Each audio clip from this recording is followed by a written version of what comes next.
শিল্পী মকবুল ফিদা হোসেনের চিত্রকলা নিয়ে কথা বলার সামান্যতম কোনো যোগ্যতা আমার নেই। তিনি কেন হিন্দু দেবীর নগ্ন ছবি আঁকতে গেলেন, কেন তিনি ইসলাম ধর্মের কোনো চরিত্র নিয়ে ছবি আঁকলেন না, এসব বিতর্কিত প্রশ্নের উত্তর দেওয়ার মতো জ্ঞান বা পাণ্ডিত্য আমার নেই। মানুষ আজও এসব প্রশ্নের উত্তর খুঁজে চলেছেন। আমি শুধু বলবো, নান্দনিকতার বোধ ছাড়া মানুষ সম্পূর্ণ হতে পারে না।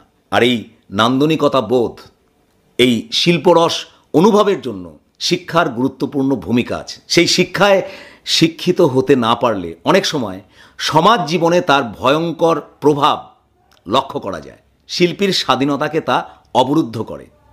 যে সমাজে শিল্পের কোনো কদর নেই, শিল্পীর কোনো স্বাধীনতা নেই, সেই সমাজ আসলে হয়ে ওঠে মানবিকতার এক বদ্ধভূমি। শিল্পী মকবুল ফিদা হোসেন হয়তো অলৌকিক এক দক্ষতার বলে সেই বদ্ধভূমি থেকেই মুক্তির পথ খুঁজে বেরিয়েছিলেন। কেননা একজন শিল্পীর কাছে ধর্মীয় আবেগের চাইতে তার শিল্পসত্তাকে বাঁচিয়ে রাখা অনেক বেশি জরুরি। কিন্তু শিল্পীর চোখে যা সত্য, সাধারণ মানুষের চোখে কি তা কখনো সত্য হয়ে ওঠে না। সুতরাং বিতর্ক উঠবেই, বিতর্ক থাকবেই। মানব সভ্যতায় তো বিতর্কের কোনো অন্ত নেই।